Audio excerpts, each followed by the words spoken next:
So I played this diehard, ice cold Russian mob boss. Right. Which is it my personality? No, but is it me? Oh, hell yeah. Brian Smith here, and welcome to the DreamPath podcast, where I try to get inside the heads of talented creatives from all over the world. My goal is to demystify and humanize the creative process and make it accessible to everyone. Now let's jump in. Andrea Sooch is on the show today. Andrea is an actor, a certified drama therapist, and a social worker. She's also an adjunct professor at Fordham University's School of Social Work. Andrea had a recurring role as Riva, a Russian mob boss on TNT's Claws, starring Niecy Nash and Dean Norris, and has appeared in numerous other TV series and films, including The Blacklist with James Spader, John Wick Chapter 3 with Keanu Reeves, Comedy Central's Broad City, Gotham, HBO's Boardwalk Empire, Law & Order: Criminal Intent, and The Shield. Andrea was born and raised in Hungary, where she got her master's in teaching, and then attended the University of Music and Performing Arts in Vienna, Austria. She moved to New York in the early 90s, where she attended the American Musical and Dramatic Academy. Since that time, she transitioned from model to actor to drama therapist, and I found her journey into these disciplines fascinating. Not only because of the crossover between drama therapy and acting, but also because I have personal experience with psychodrama, a form of therapy she's trained to do, which we talk about during the interview.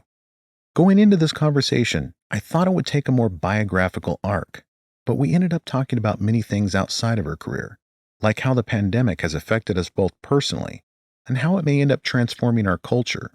That made this interview fairly unique and wide-ranging. So let's jump right into my chat with the lovely and talented Andrea Sooch. Andrea Sooch, welcome to the podcast. Thank you so much. I'm very happy to be here. Yeah, so you are East Coast, right? New York? Yes. Actually, I'm in New Jersey right now. I'm hiding out in this heat wave. Yeah, so how are things lucky. going over there on the East Coast with the COVID situation? Oh, you're not, are you on the West Coast? I am in Seattle area, yeah. Oh, you are? Okay. So, the city is different. I'm very lucky to be here in Asbury Park, which is gorgeous. It's New Jersey. It's the Jersey Shore. We do have a house here, and I'm here since mid-March.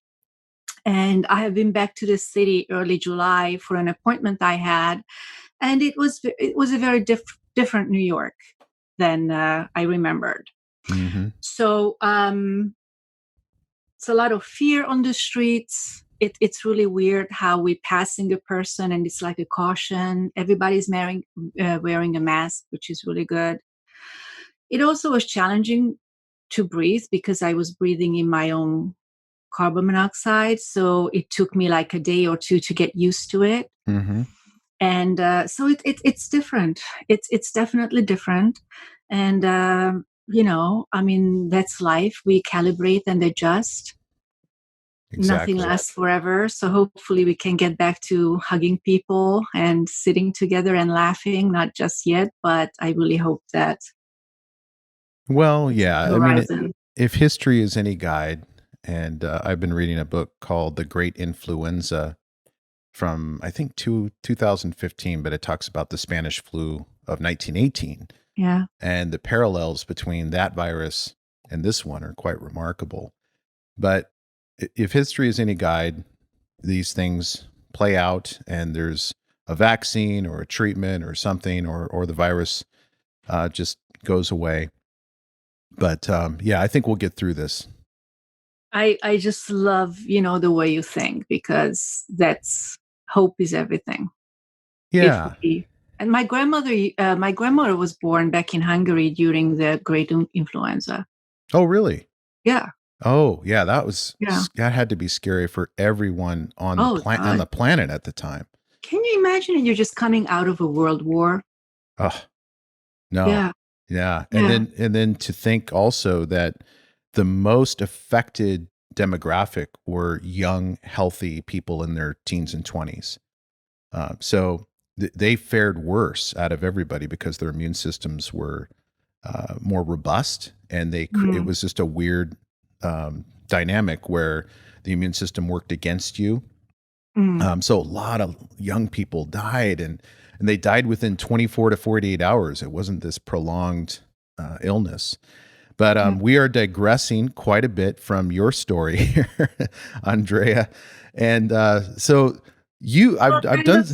Go ahead. No, because it's very current. People are scared. People are dying. It's not okay. We all, somebody coughs or sneezing. What happened to God bless you? And it's not exactly what we think when somebody's sneezing in the room that God bless you right now. It's like, what? Yeah. It's a whole new new world where somebody sneezes and we look at it as an assault.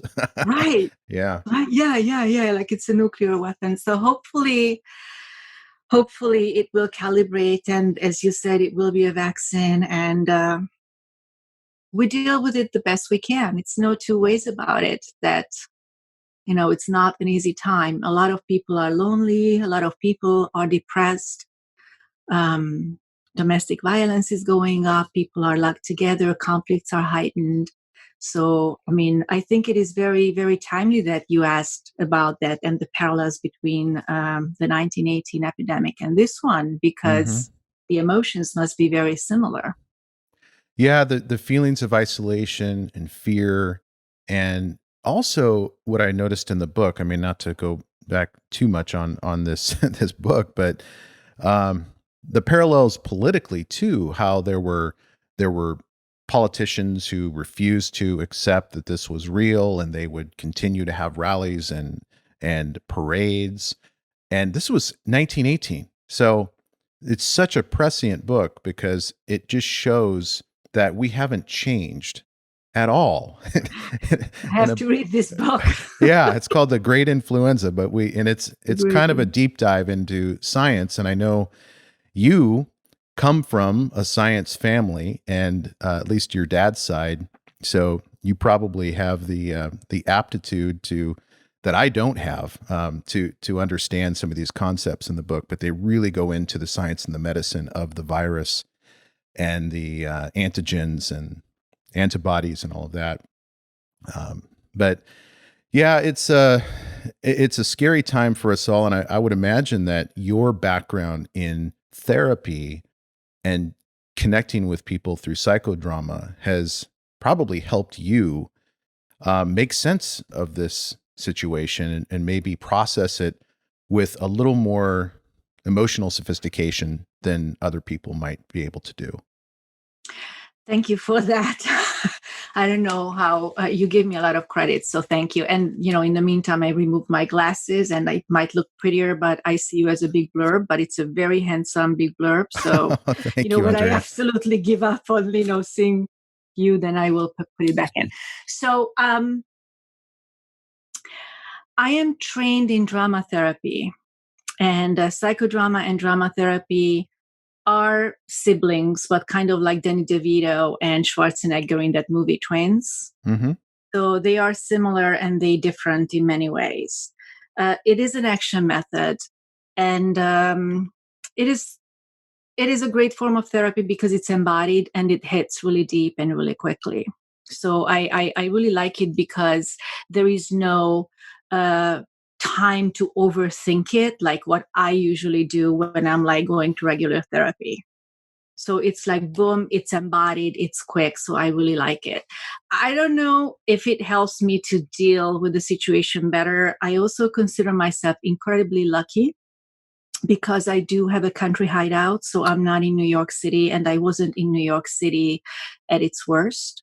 So I think it's just really lucky, and it has nothing to do with emotional sophistication. It's just like the circumstantial situation was in my favor. And also I have a partner, so I don't live by myself. Yeah. So I think that the great thing what people were doing probably instinctively is connecting a lot more to others via Zoom, social media. I've seen tremendous support towards each other. I've seen more live meetings, and really I think that people were brilliantly calibrating this loneliness and this need to connect as much as they could, given the circumstances. So I really enjoyed having Zoom meetings with our friends. We had Zoom dinners with our friends. We hooked it up to the TV, and then they were sort of on the big screen having popcorn. And so we did the best we could. But that was a huge issue, that loneliness and isolation. The other thing, what I saw that really came out, the concept of hope. And under hope, meaning that we do trust that there is a certain control I can have over my future. It doesn't matter how small that control is.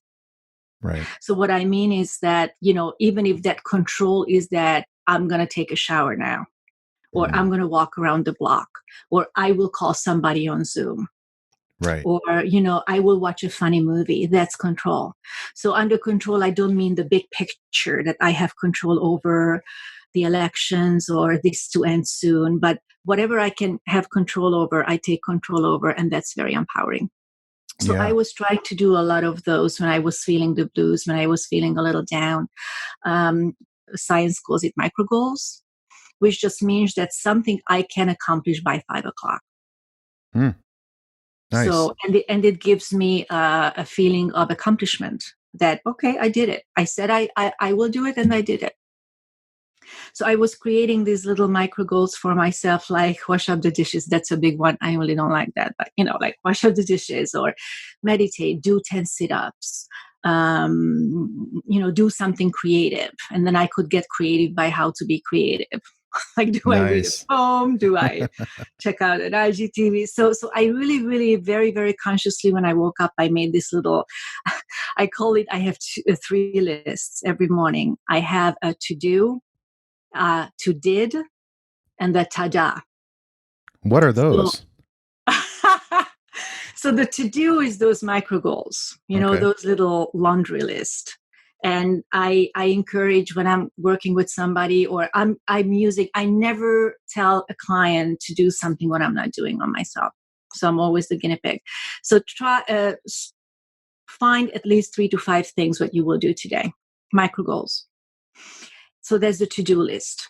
It's kind of like, puts an address to the GPS. Okay. Does it make sense? Yeah. And then the to-did list, what I did from the day before, hence the name. And that gives me a feeling of accomplishment. Okay. And the ta-da list is a simple gratitude list. But that list is not with the brain, it's with the heart. So what I mean is, in my practice, I'm working with people with intellectual and developmental disabilities. So how I phrase it, but I think it really, I like this phrasing, what makes your heart smile? I like that. So it's not the big thank yous of the universe, so it's not the time to thank God and my mother for living. It's the time to give gratitude that, oh my God, the coffee was yummy. That flower is gorgeous. It makes my heart smile every time I look at it. Or I connected with a friend, or the pizza was yummy, or I'm just sitting here by the lake and I'm just enjoying the wind on my face. So something that harvests a positive emotion, because when we are harvesting positive emotions, it changes our biochemistry. So all of a sudden, this happy hormone starts to flood into our system. Endorphin, dopamine, oxytocin, and that enhance actually well-being physically. Is this list, these 3 lists, are they handwritten lists that you create? I'm older, so I do enjoy, I always buy a pretty journal, and I do enjoy open the journal and write by hand. But if somebody wants to do it electronically, I think it's kind of very personal who wants what. There are also apps like Gratitude 365, when you can even take a picture and then write a gratitude list. So it's I think it's whatever floats your boat. But the bottom line is that, so we all have a negativity bias, because this is how we survived, right? Right. Like even now we have to look out for the bad stuff that's happening so I can dodge it or go against it, or, so I survive. So we tend to highlight the negative and take the positive either for granted or not even noticing it because, hey, of course, there's a nice flower. Yeah, of course, that's pretty. So what it does is to give the positive an equal chance. It's not ignoring the negative. So think about it this way. Like, let's say I'm sitting in this room now, right? And I have a flashlight. Where do I shine that light? Hmm. Because I can notice that it's a hot mess, right? Right. Or I can notice that it's a beautiful picture on the wall. I can notice that, oh, I like that poster. That book is really awesome. Or I'm talking to Brian, and how much fun is that? Right. The big myth is that this form of science, which is positive psychology, ignores the negative. No, please do not ignore the negative. Negative saves lives. It's very important to see that the train is coming and it won't stop for you. So notice it and act accordingly. So it's not about ignoring the negative, but it's noticing the positive and give it an equal chance. Just notice that it's there. Right. So the Tada list is kind of like an exercise that works that muscle that your brain starts to search for those things too. That's an interesting concept. I've been reading and listening to a lot of Julia Cameron. The Artist's Way is a Mm. book that she wrote, and she has this exercise that she's been talking about for decades now called morning pages. And morning pages, I've tried this over the last couple of months, and it's wonderful. I wish I was more disciplined to do it every day. But morning pages is a pen and paper. She's militant about that. Pen and paper, no computers. First thing in the morning before you look at social media or news or anything like that, and you write out almost stream of consciousness the the polluted stuff that's circling around as a narrative in your head, the stories that we tell us, and it doesn't have to be creative. It doesn't have to be clever or wonderful. It's actually pretty awful, probably in terms of uh, in terms of like something you would never want to show to anybody else. So it's not designed to be looked at by others. Yeah, But it's a connection. What you're doing is you're getting rid of things that are not helpful, and you're opening up channels that are helpful. Like you're unclogging those creative pathways in a way. And what you're talking about sounds to me like you're really becoming aware of it's almost like a meditative thing, where you have this awareness that you didn't have before as to the positivity around you, and yeah, you're taking time. I mean, what I hear is self-care.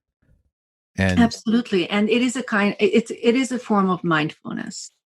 right. So the silver lining of COVID for me, especially in early April, when it was like at full force and it was total stay-at-home orders and shelter-in-place orders, that I didn't calibrate yet how to do what I do online. So I had a lot of time. I never in my life had 2 hours to stare at the ocean Mm. or walk around the lake and literally smell the flowers. Like I felt like I'm coming from another planet, and every single leaf, I was just like, oh my God, that's so beautiful. Look at that. So like a little kid. And it was something naively innocent about it that gave me that smile in my heart. Mm-hmm. Something that I really couldn't put words to, but it was just like this smile in my heart, that positive feeling that I felt that it generates, Mm-hmm. this. So that was very interesting to me. I was taking pictures of clouds and posting it on social media. So I apologize, everybody, and thank you for liking it. But it was really just because I wanted to share it. Yeah. And I didn't try to be the guru or the master, but I just like, oh my God, it's so beautiful. I just want to share it in case somebody else enjoys it. Yeah. So, Well, I and it became second nature. to recognize that. Yeah, it Yeah. became second nature to notice it. Mm-hmm. I've noticed with my consciousness over the last couple of months that I've really started to understand how little we need materially to get by, Mm. and how much I depended upon leaving the house and doing things, just distracting myself with restaurants and shopping and consumerism and all of those things that are fun, but you don't really need them. At your core, what you need is a can of chicken noodle soup, put it on the stove or the microwave, and Yeah. you don't have to make a huge production. Meals don't have to be this huge production, or they can be a huge production and be fun, but at home. And so you start to understand what you really need as a human being to survive and thrive. And so that's a gift, I think, that we have, and a silver lining to this whole thing. It's so interesting that you say that, because again, in April, like, I'm calling my mom. My mom is back in Hungary, and the lady was born in 1944 in a bomb shelter. Oh, So she was growing up, at the tail end of the war. Her value system is very different. So I said, "How are you, Mom?" And she said, "I'm great. I have two potatoes and an onion. I'm fine." I'm like, "What?" Don't even oh, say that. But in her mind, it was total safety, because what you said, right? I mean, she had two potatoes and an onion, so it was okay for another 2 days. right. Yeah, Yeah. So I think it's a huge paradigm shift. And it was like a sledgehammer to start to question our own values and our own importance of those values. And yeah, so it's very, and I'm very mindfully not rushing into saying it that it's a good thing, because it's definitely not a good thing that people are dying and the deadly virus is out there, and small businesses are going belly up, and I can't hug my friends, so it's not a good thing. But definitely it exposed a lot of sides, what probably are food for thought. yeah, That when we go back, when this a vaccine is coming, and when we can go back to life as it was, would we go back exactly to life as it was, or did it bring in other values that will be calibrated into this new normal? right. I think the work from home situation is definitely going to change the paradigm moving forward. Even if we wipe this virus out, people now understand that being physically present is not necessary, period. Is and a lot of the things that we do, as much as I love to be physically present and face to face with people, the travel time associated with commuting to work and coming back, and I think there's going to be as you say, a recalibration of what our values are and how we want to spend our time. Yeah, absolutely. And there are some industries, like, I have two professions. I do work as an actor, and I do work as a therapist. I also teach in universities in social work programs. So, of course, all education is online now. And the tricky part was that we have field training. Like, I know you are a lawyer, right? Right. Yeah. So Yeah. it's kind of like, the field experience is much needed.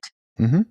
I don't know Absolutely. what is it. So for a social worker, it's we call it field placement. For a doctor, it's residency. So I don't know how in world they call it, but that is obsolete right now.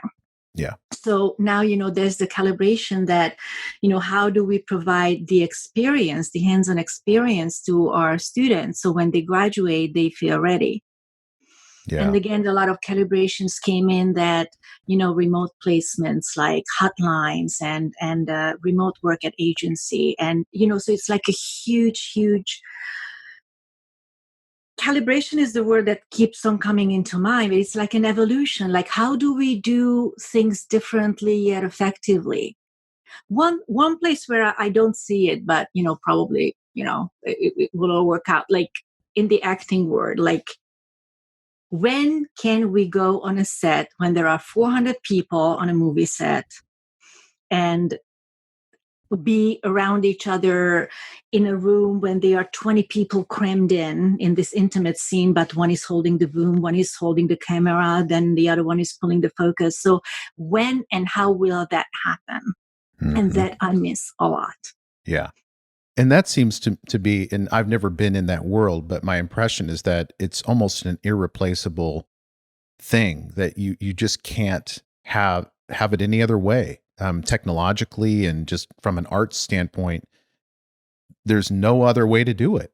I really don't know enough on the technical end, but so we were shooting, like I was shooting a couple of things on Zoom, which was a whole different experience. But I mean, if you and we have a scene, I mean, it's not the same that I see you on Zoom, you know? Right. Not at all. It's not. So it's a lot of, I was taking a really good green screen class. That's why you see the green screen behind. Yeah, that's nice. Actually, I just had a green screen class. So we heard that might be, we might see more of those project, working with green screen. So I'm sure that people are so inventive, and I'm sure that the industry will come up with a lot of things. But right now, Broadway is closed, film productions are closed. A lot of actors are out of work, so that's kind of like something that I really really miss, to go to the theater as an audience and as an actor, being on stage, sharing that gift, that story with so many people who are like next to each other, and that group mind and that group energy, that cannot be that I can't see to be replaced when you go to a stadium and thousands of people scream because of that song you like, or that ball player hit it right, or so that's something that I really miss. Yeah, it's really sad to think about Broadway. Television is one of those things where, like, you can go on Netflix and there's the content is everywhere, and Hulu and HBO Max, Disney Plus. There's tons of television content. So I think that people that are into television and film have not really felt the impact yet of that void. But the Broadway folks, the people that go to Broadway shows, or even more importantly, make their living off of set design and being on stage and acting in Broadway shows, that has completely been eviscerated in New York.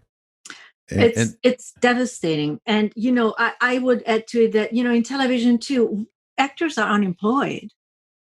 Oh, currently. Yeah. Because they're not shooting right now. So it's things are not shooting. And, and actually there is, and you might cut it, you might not, it's totally up to you. But this pandemic unemployment assistance is ending the end of the month. Oh, yeah. So there is this whole grassroots organization, Be an Arts Hero. And, the people, we can't go back to work because there is no work there. Like I'm lucky because I'm standing on 2 feet.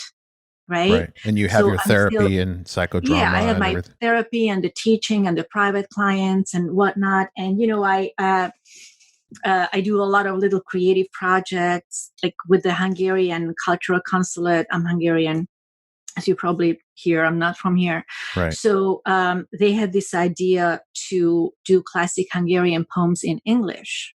Oh, I saw those online. Yeah, those are fun, right? And then, we went, a notch up with Adam, the partner I'm doing it with, because we kind of created this little visual etudes, poetry etudes, with the visuals, but it's all shot on my cell phone, editing on iMovie. That's so cool. So it's like it's a no budget project, and we love it and we enjoy it. So again, I consider myself incredibly lucky, and it makes my heart smile. It's one of the points, on my to-do list, that that I have the luxury of being in out of the city, where I'm in nature, and also I have this little creative project that keeps my creative juices flowing, and I can still teach online, and so I don't feel it as much as a Broadway actor who were in a Broadway show for the past 15 years, and boom, it's gone. And our health insurance is that. Oh. The pension, the health insurance. And, you tape the series, but it's not, residuals are dwindling down, so it's not the same like so it's Right. TV and film actors feel it a lot. So trust me, it's not just the stage actors. Probably you are correct, because that's most noticeable for everybody, for the audience and the actors. But imagine that you don't have new content on Netflix or Hulu. Yeah. Then it'll start to sink in for the audience Yeah. and the subscribers. Yes. Yeah. So hopefully, And that I think, vaccine is coming soon.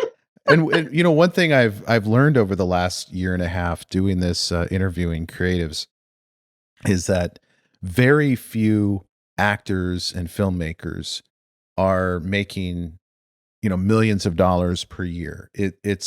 They are working actors and they are hustling. Every job that they get is a hustle.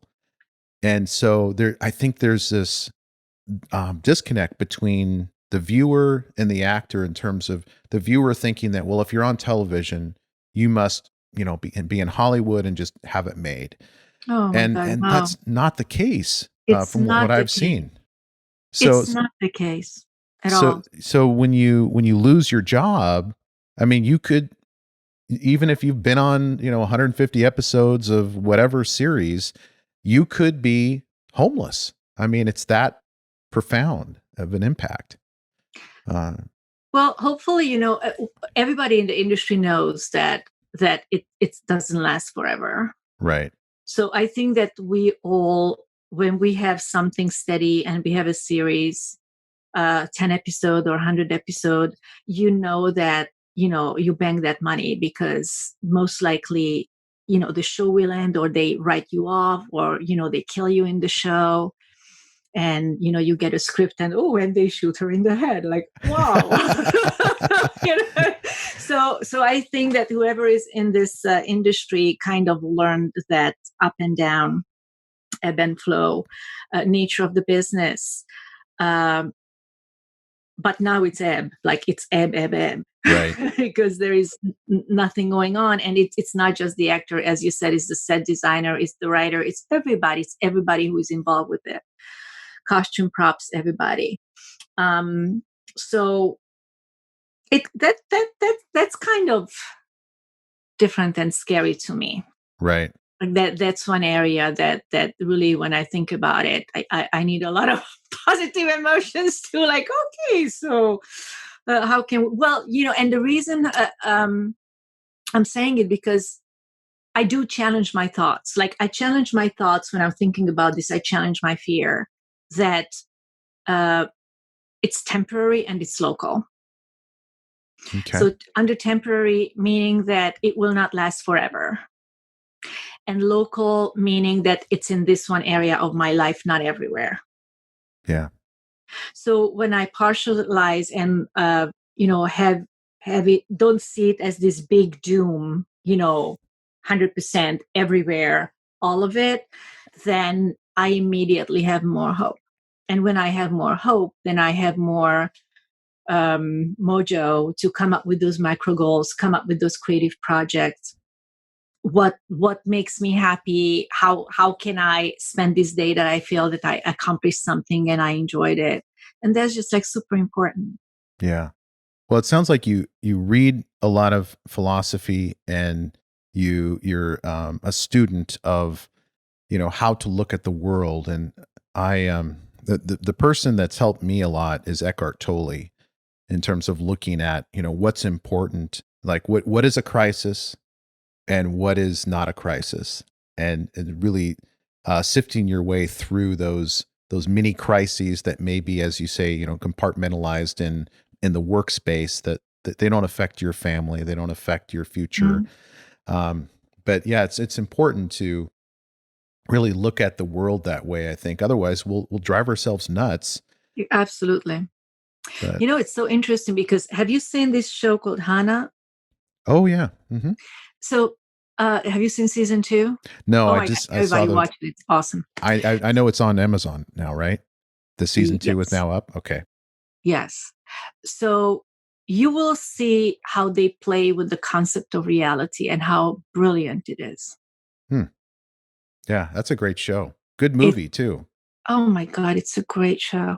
So we just binged it. Like literally, we binged the whole thing in like a week because it was just so good. But that's true. Like also, somebody said that The Matrix is a documentary. So it's like depending on which program do you plug in, Right. this is how we experience life. Huh. And it's so much easier said than done.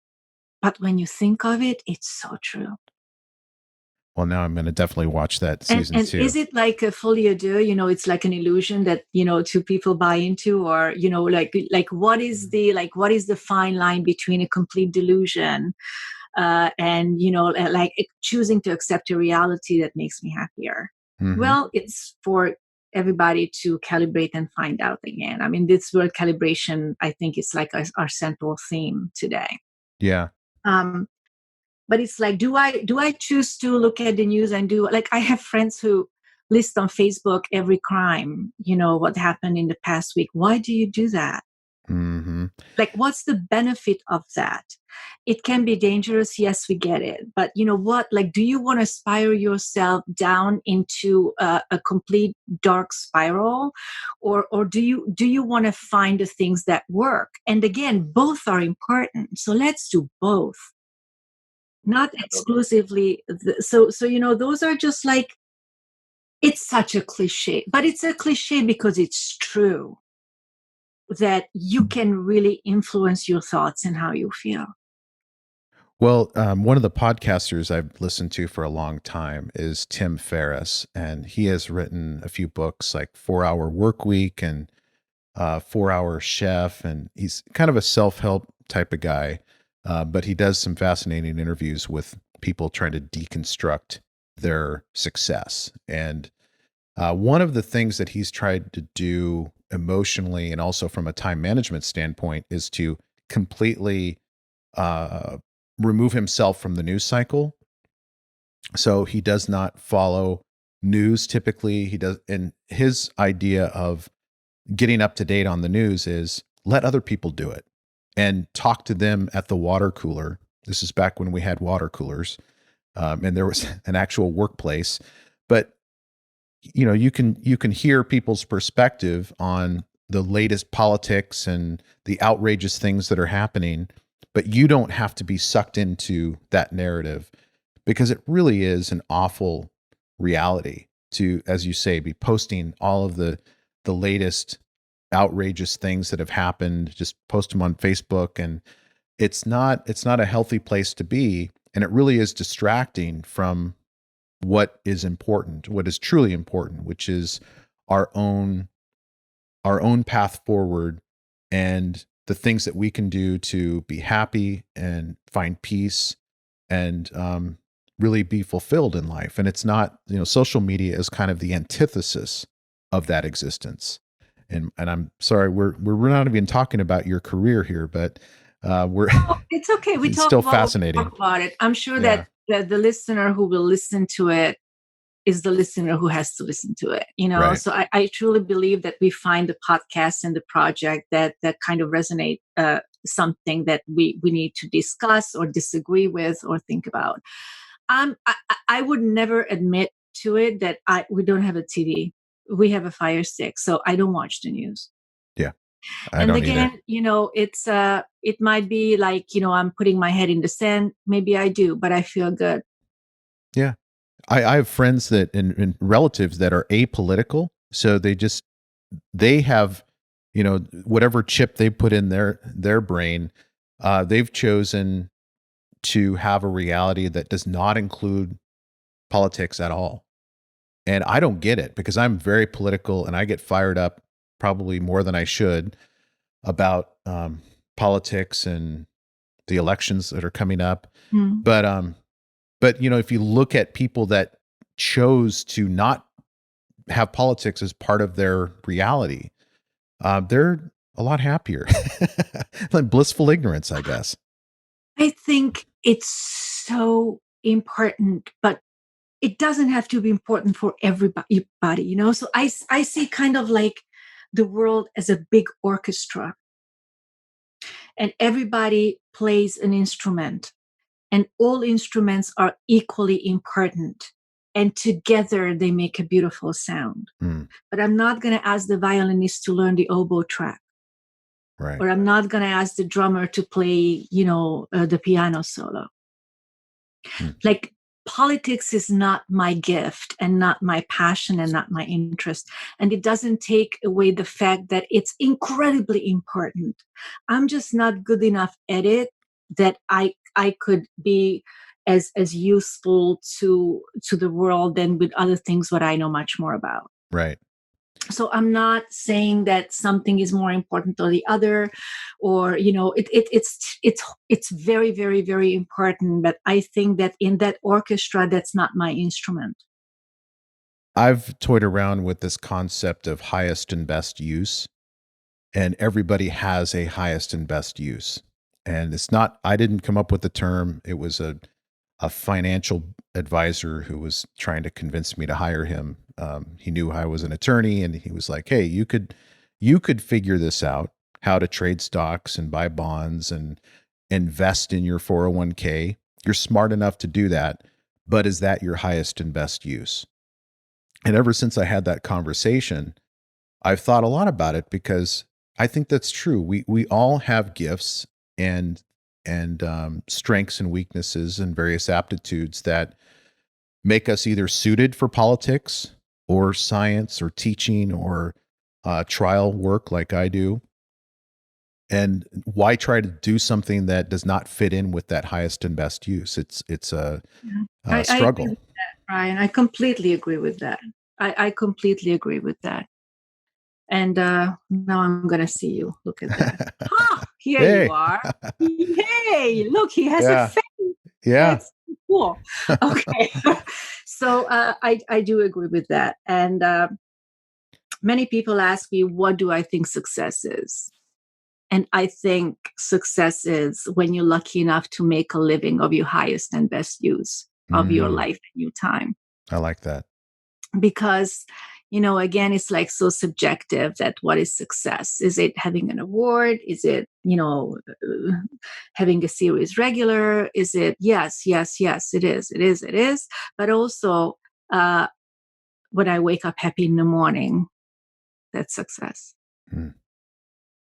And it changes by the day and by circumstances that what do I think success is?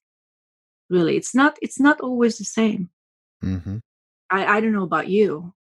Yeah, well, I think our ideas of what success is evolves over time, and usually it's a function of age and maturity. Because when we're in our teens and 20s, I think we all look at maybe money and stardom and notoriety as being a big part of what success means. And then later in life, we seem to just have a more mature understanding of what happiness is and what fulfillment is. And that whole, like, the whole concept of fulfillment. Do you feel fulfilled? If you would have asked me that question when I was 24 years old, I don't think I would have been able to answer it. I probably would have had to look it up in the dictionary. Like, what do you mean fulfilled? I don't get that. You mean happy? But yeah, over time, I've really looked at, like you say, do I get up in the morning and am I excited to do whatever I'm doing? Is this my highest and best use? And it sounds like you have found that there is a tie-in, at least what I've read and seen online of your work, that there's a connection between psychodrama and acting. And Oh, there's God, yeah, of course. I mean, it was a connection from the get-go. Brecht was involved. Peter Lorre was involved. I mean, Moreno, he was a theater guy who invented psychodrama.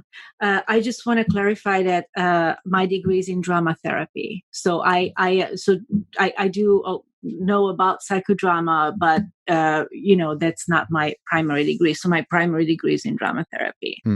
But of course, I mean, watching TV is drama therapy. I mean, when you watch TV, don't you identify with one character? Or don't you hate one character? Why do you think it is? Yeah. I mean, every story is something that brings up a part of me that is either a shadow or a desired best self, Yeah. like a hero. So it's when I was in this show called Claws. Oh yeah, I Yeah. saw I saw you in that show, and I was very impressed with the recurring role that you had in that It show. was so fun. So I Yeah, played this diehard, uh, ice cold Russian mob boss, right. which is it my personality? No, but is it me? Oh hell yeah, Yeah, totally. Like Riva is such a part of me, and I see as actors we all get that character. And one of my favorite acting teachers, Tim Phillips, says that one of his clients used to say that it's you bent. That role is you bent. Like it's on your spectrum. right. It's on Yeah, your spectrum. So I totally see Riva in me. On a bad day when somebody pisses me off or when I feel used or something. Absolutely. But is it my personality? No. So how much fun is to play the parts which are in you somewhere, but hmm, you can't really do it in your everyday life. And then in a psychodrama session, how much fun is to let that part come out yeah. and how I have a conversation with that part. How do you help me? How do you hurt me? How can we work together? I How like can that. it go away when I don't want you here? So it's just like really an amazing tool. And how I look at it, like professional performance and performance as therapy is the same thing. It's just like where do you put the dial, right? Because it's a calibration between also the audience's role. Hmm. Like in professional performance, we do it for the audience. And in performance as therapy, we do it for the participant. Yeah, I watched that psychodrama. You posted about it on Instagram, the history of psychodrama. Yeah. And I watched that on Amazon, and I didn't realize how far back it went, that discipline. Oh, you watched it? Yeah, yeah, I went and got it on Amazon, but the reason I'm so fascinated with psychodrama is well, first of all, I love the way that you've talked about it, and I think it was you online that said it allows you to be your own screenwriter in a way, because you have this narrative, this story that is a trauma of some kind that's in your psyche. And it's been the same trauma with the same outcome and the same emotions for perhaps decades. But if you go in through psychodrama and you play it out with actors, not maybe not professional actors, but people in the room who are part of the exercise, you become, and that group becomes kind of the screenwriter for how that can play out differently. And that can be therapeutic. And also, I have experience with psychodrama because in a lot of the seminars that I've been to, because trial work is all about story. What is our how do you find the story of your client's accident or case, and to do that, you have to do a deep dive by stepping into their shoes, into their skin through role reversal. Absolutely. And so I've done psychodrama workshops that have blown my mind, where people are, I mean, this is going to sound weird to my listeners, but there are people just sobbing on the floor in the fetal position because they've tapped into something, and this group has tapped into something that has not been touched in years or decades. Kids.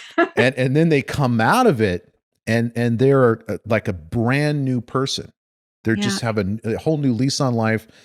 And I'm not overstating it when I say that. It's a very, very powerful form of therapy, but also not just therapy, but just finding the story.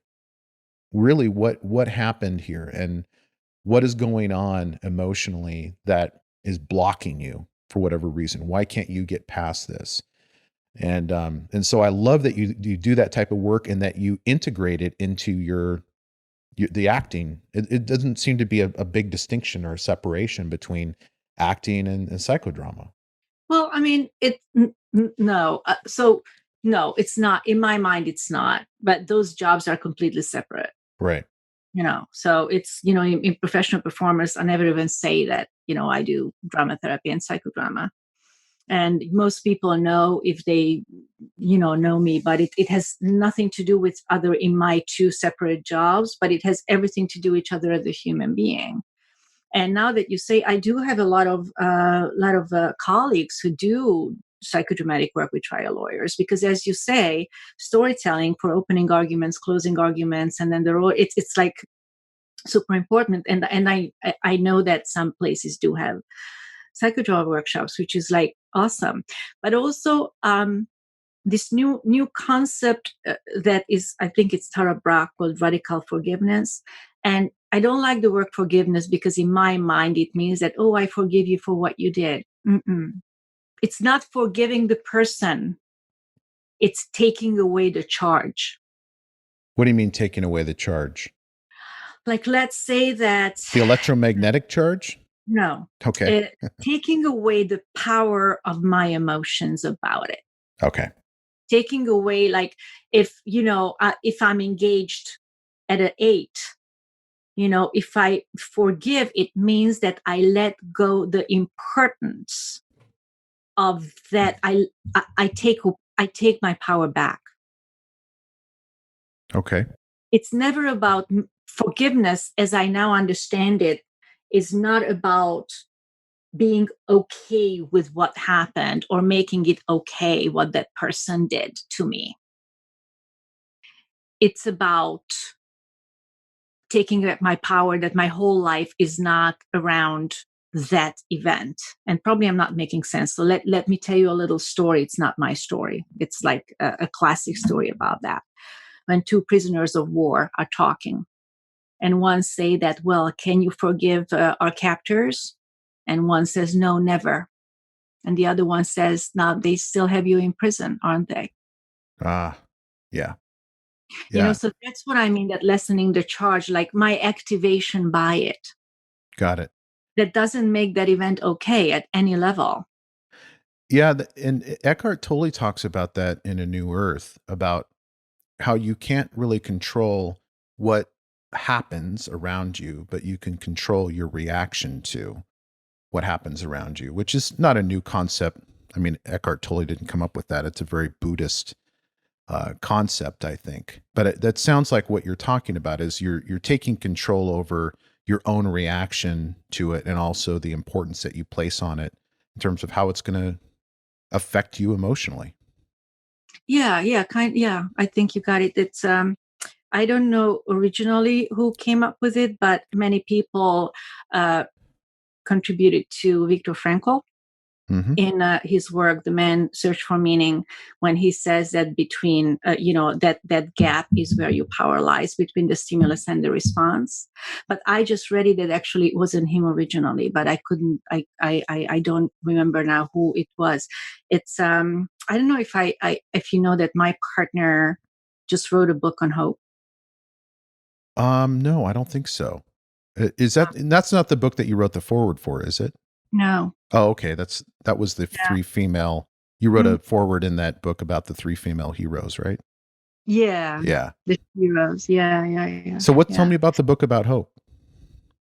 Okay, so that's called Learned Hopefulness, and it's a book on how can hope be learned. Hmm. And it can be, and it's really, I read it a couple of times, obviously, because my partner wrote it, so I read it as he was writing the chapters, and then I read the advanced reader copy, and I read the copy. And I find it incredibly helpful because it lists the latest research on it. So it's not like, oh, it works. It's like, and it works because, and boom, boom, boom, 150 references. Yet you don't have to read all the 150 books because he gives you the skinny. And then he gives you exercises, how it's a muscle. It's Mm-hmm. like when you go to the gym, like how to work that muscle that you notice the good stuff. Mm-hmm. How to work that muscle that you believe that you have control over your future. It doesn't matter how big or small. Like, how can you form that habit that it Right. becomes second nature?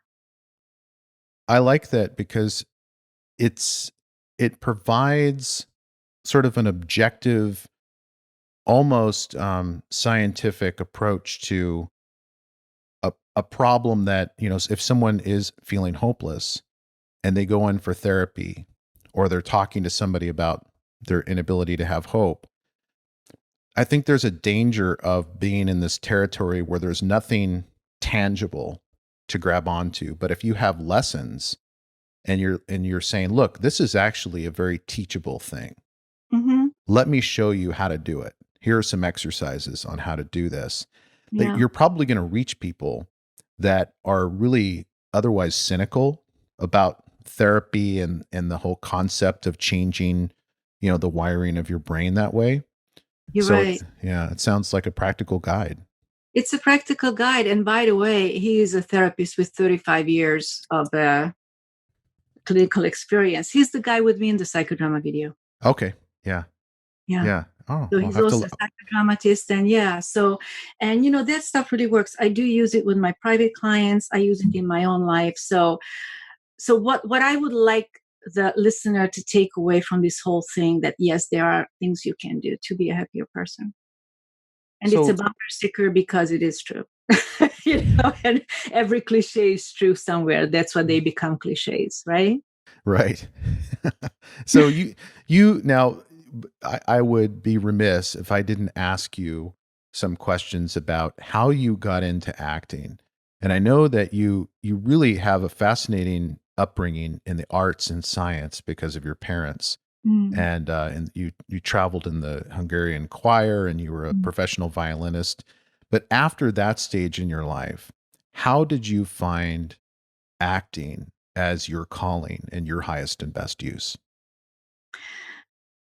One of one of the stories I was sharing in that forward, that I knew it since I was 4. I just didn't pronounce it. My mom took me to the audition because she noticed that I have a talent for music. I have a talent for performance. I was reciting poems. I was singing. I was dancing around. So she noticed it and she took me to that audition. So at 6 years old, I was in this choir, and it's not just singing. I mean, we were like reciting lyrics, as it was a poem. We were doing little cute, duets, like the cat duet. So it was a very active form of performance. And then it just grew. I was trained in opera. So I was an opera singer. I sang in La Scala. I did the Stockhausen opera in La Scala. And then I noticed that that's not for me. I don't like it. So it's like, and if I don't like singing in La Scala, then what would I like as an opera singer? So I went towards musical. I adored musical. Okay, check. So from that again, I knew I loved performing. I knew I loved to be on stage. I knew I have tremendous respect to the audience. Tremendous. Because without the audience, I'm what I'm saying. So I learned how to respect the audience tremendously, and that just grew and grew and grew. So when we were doing The Wizard of Oz, 16 shows a week, we did not drop one of them. We did not drop that 15th show, because that audience, 5,600 of them, were sitting out there like this, waiting for that rainbow song. And if I was dead, I still pulled it 200%, and everybody else did on stage. Hmm. And that's what I adore about Broadway, Yeah. and why just, they are just soldiers of the art, they just like do everything for the audience, and I have tremendous respect for that. Yeah. And so it was just like, and then it just like merged. The story, what I said, and I don't know if you have time. Yeah. So when it really hit, I was 16, and my mom is a pianist, right? Piano teacher. And it was an actress who she was coaching. Her name was Zsuzsa, Susan. And so my mom was helping Susan to get ready for this musical, I Love My Wife, which is an American musical. And the Hungarian theater did it, of course, in Hungarian, songs in Hungarian, everything. And my mom helped Susan to learn the songs. So in exchange, we got 2 tickets for the show. And we got 2 tickets for the show, not only to see the show, but then we could go backstage and we could go up to her dressing room. And she was sitting in her dressing room. It was a little theater. And she was wearing a burgundy bathrobe, sitting by the window. Just beautiful girl. She was kind of like Marilyn Monroe, but very lanky, you know? Mm. And she was like putting on her fake lashes. And my mom is talking to her, and I'm sitting there. And that was like, you know, when you get that gut punch, but scream, that's what I want to do. Yeah. So that was the gut punch. Nice. And then check this out. It was in 82. So now you did the math. Yeah. I was born in 66. 84, whatever, doesn't matter. So 2 years later or 3 years later, I'm getting my first engagement as a dancer singer. You know, it's like a variety show. And its opening night is December 6th. I think it was 1984, but I'm not sure. December 6th. So I'm sitting in front of my station. I'm putting on my fake lashes and I'm like, oh my God. Full circle. It was the same theater and I was in the same room, in the same chair. Oh my goodness. Wow. And it didn't even dawn on me until that moment. So that gut punch that you felt, Yeah. it sounds like that's an opportunity that really your parents are 100% responsible for. In other words, you know, some people don't really get to that point where they even are in a position where they're going to feel that gut punch because they aren't taken to the play or taken backstage and given those experiences.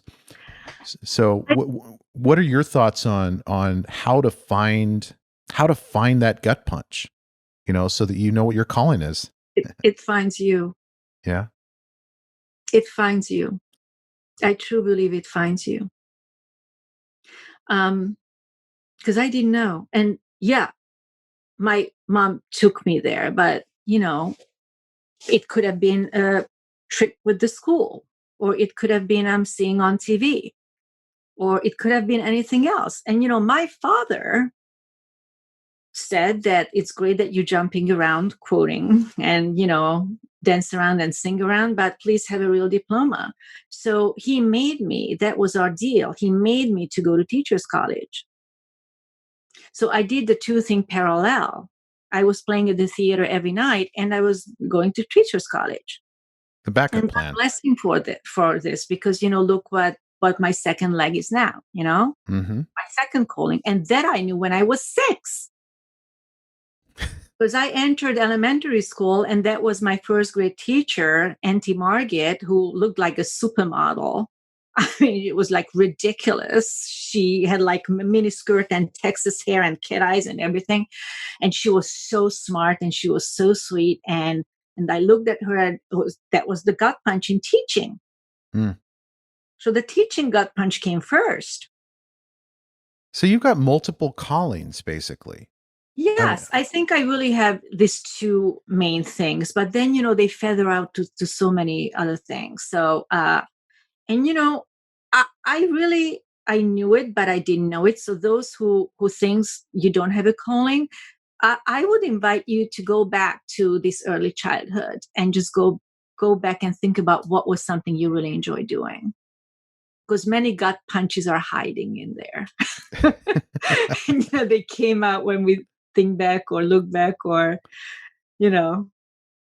So Yeah. what was going on in your 40s that resulted in a midlife crisis? Because that's the way I've heard you describe it online, but I don't know that I've really understood what was happening that was a crisis in that stage of your life. I think I became too needy with the acting and modeling thing. And whenever we're needy, it's not sexy and it's not desirable. So whenever I entered an audition, it was like, gimme, gimme, gimme, you know, instead of like, hey, let's have some fun. This is what I have. So anxiety took away the playful, interesting flavor. So that was one. And then also, it was 1 year when my father died, my husband died, and I watched 9/11 happen from my window. Oh my That goodness. was a little too much, Yeah. you know. Pretty heavy. Yeah. So I stopped eating. I dropped 2 sizes. So I was a fit model. I don't know if you know what it means, but it's kind of like a live mannequin. Like they try on the clothes on you and you give feedback, so you have to be a perfect size. And for my height, I was a perfect 8. So I dropped down to a 4. So I lost all my clients. So I literally had no money to pay my rent. My friends were feeding me. I was going back and forth between Hungary and New York. I didn't know what to do. My mom was devastated. My father just dropped dead, like he wasn't sick or anything. Then my husband got a stage 4 cancer diagnosis, and he was gone in 8 months. Boom. And then in the midst of all this, I'm like looking out of my windows, and the towers are like sandcastles. So, and that blew the fuse. Yeah. It That really, would blow anybody's fuse. yeah, but Yeah. it really blew the fuse, and it blew the fuse for a long time. And then again, this hope, and there is research on it that it can go 2 ways. People, and actually the research was done on 9/11. I wasn't part of this research as a participant. I read it. The researcher is Tedeschi. And so they looked at people, that some people got PTSD, which is post-traumatic stress disorder, and some people exhibited PTG, which is post-traumatic growth. Meaning that they like, shit, I almost died. I'm not going to do things I don't want to do. I'm going to open my own restaurant, or I'm going to do my life that I enjoy my life. So it sort of hooks into a higher purpose, and you start to do things that really matter. How did you call it? Your highest calling? Highest and best use. Yeah. Highest and best use, because we realize that life is so short. It can go like this. And, I'm going to make every moment worth living. So I think it was a little bit of a combination of this, for me, and noticing that I really love acting and I love performing. I don't have enough control over my life. So how can I have enough control over my life? And for me, since I had a degree from Europe in education and psychology, that was like a no-brainer that I'm going to go back to grad school, I pick up that leg and I'm going to stand on 2 legs. And then I did go back to grad school. And, as you hear, this is my 3rd language. So, it was like super scary. Like, can I pull this, my 3rd language with all these papers and, reading the books and reading academic stuff and writing the papers and doing this and doing that. And I'm like, you know what? If I don't, I just drop out. Yeah. What I'm going to do it. So I did it. And this I like to talk about for many reasons, because those of you who listen, I'm sure at least a handful of people were faced with similar issues, and I just want you to know that there is life after and there is way out of it. And I just want you to know that if you allow it, you can totally get out of this jam. And Yeah. it was a couple of moving parts what I needed to do. Like, I had to stop the poor me victim game. And it Okay. sounds like you turned those traumas into an awakening. Well, that's what post-traumatic growth is. Yeah, Yeah. but I didn't invent it. Like, it's happening to people, right? So be the one who it's happening to. Don't be the one who crawls up. I crawled up to in a ball for like almost a year. So that's okay to have this grieving period, and to that's another new thing about depression, the newest research. This is the default mechanism of humans to conserve energy. Really? So it's not helplessness that learned. It is hope that's learned. Huh. because what do you do when something, you just conserve your energy and you like just shut down? Right.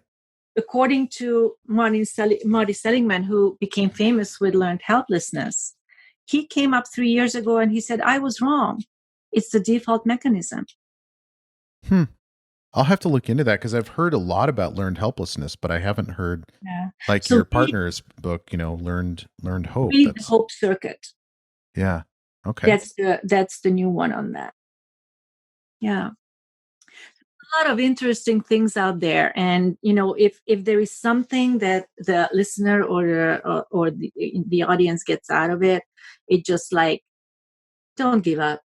There are ways out. There are so many great books and podcasts and coaches and therapists that will be there to assist you with getting over this hurdle. That just don't give up, because it would be such a shame.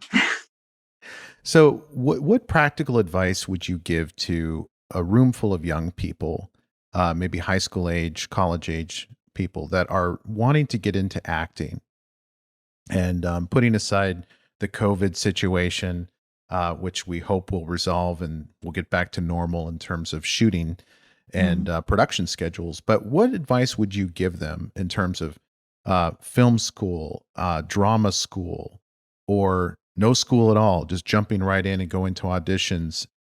Just practical advice for how to get their foot in the door in that industry. So I think the first thing, what I would say, that do it for the right reason. Do it because you love to do it and you enjoy it, and you would just be not you if you could not act or make movies or write. Don't do it for the fame and you're going to be this and that, because that's not guaranteed. The only thing that is guaranteed, that if you love to do it, you will enjoy the work. And no matter how, if it's self-taught or schools, I mean, of course, schools has it figured out, because they do it for decades. You have to have the skills, or else when this opportunity comes, and if somebody can pull it, that's an issue. So skills are very important. Um, and it's kind of like a thing that no matter how sweet somebody is, if you're not skilled and if you're not good, it's You'll people find out don't pretty believe quickly that. if that's the case, right? Right. And Yeah, that, and in this industry, I think excellence is at a very, very high point of value. right. So, and if it stops being fun, either find a way how it can be fun again. Like, there are so many ways to do, a creative project in your living room. I'm doing it now with the poems, you know? So when I know that I'm not enjoying it anymore, press the reset button and figure out why. Can it be fun again? And if I ever get to the point that it's not fun, I'm going to take a hiatus from it. Well, I think that's great advice in life, just in general. No matter what profession you're in, if you're not having fun, you really got to look at why that is and how you can fix it so that you are having fun. I think it's possible to talk about cliches. We've talked about cliches a lot on this interview, but they say if you enjoy what you do, you never work a day in your life. Mhm. And I think that's what you have to gravitate toward. Now, there are practical considerations, of course. We all have to make money and put food on the table and save up for retirement. But I really have, over the last 20 years, looked at fun and joy. I would say joy more than fun, Mhm. as kind of my guiding light in whether I still want to do trial work or podcasting. So, Yeah, that's a luxury again, what you and I we do, because many the pushback, usually what probably both of us is getting, then how do I put food in the table? right. I'm okay, so I don't know how you're going to put food in a table, so I can tell you how I put food in the table. When I came here with $200 in my pocket, and I thought I had a lot of money, not speaking the language, going to a school where, my third language, and now I'm talking about the American Musical and Dramatic Academy, because that was my first, this is how I came to the States. I got a scholarship there, right? Yeah, I saw that. Yeah. You were So literally blown into the studio, weren't you? yeah, I was literally blown into the building, and I was just like, yeah, why not? I tried to audition, and probably that's what they took me. Because again, if I would Yeah. have went in like, it's not the same. Like, yeah, let me sing this Hungarian song for you. I mean, if I was like entertainment, like how dare she do this? So anyhow, I mean, it might sound like a lot of fun that you move across the pond, with no family, with $200 in your pocket, going to acting school in English that you don't speak, and being graded on Lady Mac in Right. in British English. But it wasn't that much fun. So I did a lot of jobs I didn't want to do. Right, a lot of waitressing, a lot of crappy like cleaning stuff, and then I was like, how can I do something that pays me money, that actually helps me, because we always learn what we teach. Okay. So I went back to the Actors Work Program, and I got trained to how to teach English as a second language. So I was teaching English as a second language to kitchen workers. Every busboy in Hell's Kitchen was speaking with a Hungarian accent. All That's of great. them. That's But great. then, that was kind of the first thing. I enjoyed it. I got paid for it. So I started to figure out how to do jobs that I enjoy or I don't hate, or however you want to put it, right? Mm-hmm. And then, then again, it's like, noticing the good thing, that more and more doors opened, right? Then I got a second company where I I was teaching English as a second language for Russian cleaning ladies, and then they spoke with a Hungarian accent. So all that stuff. And then I was like, oh, I was modeling at home, back in Europe. Can I do that? So I started to go to modeling agencies, then I started to get little jobs. Then, so as soon as I started to think about it, that, how can I do something that I don't hate or enjoy, I started to see more of them. So that's another bumper sticker, that whatever you pay attention to grows. But it's very true. Yeah. There's an intentionality to what you're doing. Yeah. So just put it in the computer that, what can I do what I like? Right. What Yeah. is something I can do that at least I don't hate? So what are you looking forward to right now? I know that production is shut down across the board. I've heard through the grapevine that a few things are starting to light up in Los Angeles area. But what are you looking forward to from professionally right now from an acting standpoint? From an acting standpoint. Okay, so I really, really enjoyed, working on Claws. It was wonderful. I love the team. I love the recurring part of it, right? The security of it. Everybody becomes like family. Like it was really, really awesome. So professionally, the big dream would be to get a series regular part, or get like a recurring type of show guest star. The big, big dream would be to all this in a American production that shoots in Hungary, in Oh yeah. Budapest, because it's so many.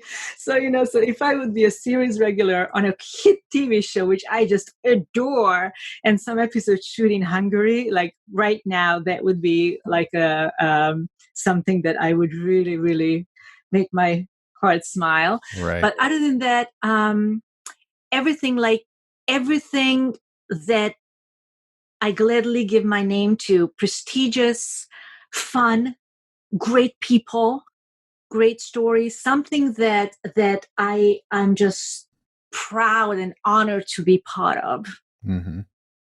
with a great juicy role, which is fun for me, and I can like sink my teeth in, and have fun with it. And the people are the most important part of it. Well, Those that Claus cast, I mean, what a cast that Oh, was with Dean Norris and all those wonderful actors. everyone, And such everyone. a fun premise too, didn't take itself too seriously. Oh, it was It's fun. And we yeah. were shooting in New Orleans. And when you shoot, and very few people were from New Orleans, so it was like being in camp. Hey, you want to go get something to eat? Hey, Right. let's go listen to some music. It was just amazing. It was so much fun.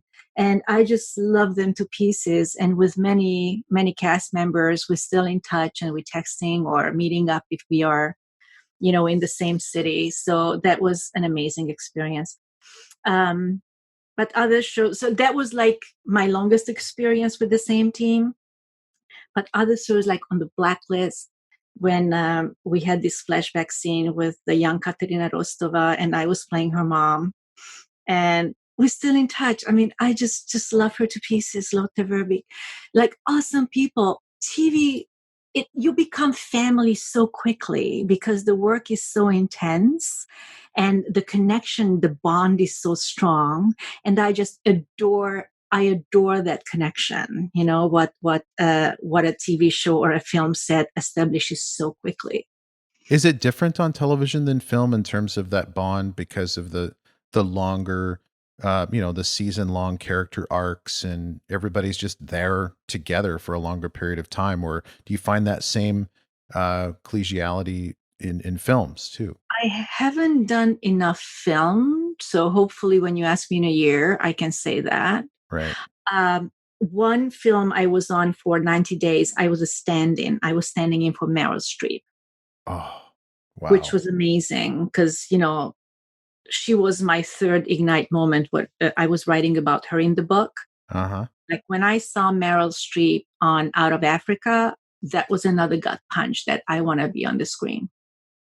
Yeah. And then I had this opportunity to stand in and rehearse for her. It was I had a chance to rehearse the lines and the whole blocking, so it was really cool. And I got to be in the same room with her and watch her work, which was just a priceless experience. And what a wonderful person! Oh my God, just an amazing human. And so, like for me, she is the actress, who is on the pedestal for me. Mm-hmm. And just having this experience. So that was an experience that we really established with this team and family like feel. But I wasn't an actor; I was crew. Mm-hmm. But it was lovely. So I don't know enough about how is it to be an actor on a long, with like so many days on a film because I never had it so far. The most I had like 2 days, 3 days. With John But Wick, the John Wick part was a couple days, or the John Wick 3? It was 2 days. Yeah. Yeah, it was the first day we ran out of time, and so I was there for 2 days. It was wonderful, just really wonderful. The time wasn't enough for me to see if it would be the same experience, when I'm in New Right. Orleans for a year, Right. or flying in and out. But I probably it is, Yeah. probably it is, and I always won the cast and crew lottery, meaning that I never had a bad experience so far on a film set or a movie set or a TV set. So I'm just really, really grateful. And I just love this work. I love this work so much. So I really hope that the industry will get back to Yeah. so we can have fun again soon and produce a lot of movies that makes lives more beautiful and cheerful. I was at Sundance this year as a member of the press with press credentials, and so I was on the red carpet asking questions as they were going into their movie premieres. And one of the questions, and I didn't know what I was doing on the red carpet, by the way. I'm not a big press person, but for some reason they let me in. And one of the questions I would ask repeatedly of actors that I knew had done television and film was, what do you prefer, television or film, and why? And every single person said basically the same thing. It doesn't matter. It's about the story. And there's no, and especially with the way content is available now, when you go onto Netflix, there's not a huge distinction between movies and television series. It's all in the same kettle. And so I don't think actors are looking at it differently these days, at least based upon the interviews that I've done. Do you do you have a are you leaning toward film? Is that something that you're kind of you have ambitions for to do more work in, or does it matter to you? It doesn't matter to me. What matters to me is really, it's the story, it's the role, and the people. Yeah. For me, the people, it's like Claus would not have been the same if the cast and crew and the creative team wouldn't have been so fun to be with. Yeah. It's all about the people. It's a lot about the story, and it's a lot about the role. So this is how I see it. And the stage too, I was touring for 2 years with the Wizard of Oz, with Mickey Rooney as the wizard. Mickey Rooney? Mickey Oh, Rooney. fun. And Eartha Kitt as the Wow. Wicked Witch. Wow. Can you imagine the stories over pizza? Yeah. What a cast. We Jeez. lived together. We worked together. It was family. For 2.5 years, I mean, we were renting rooms, houses together. It's just amazing. So if the team is not good, the experience is not the same. So that's also how casting is so brilliant, because we all come along. Like, I don't know how they do it. Everybody was perfect for the role, and we all came along. So it was just really, really cool. So that's an experience that will be in my heart forever.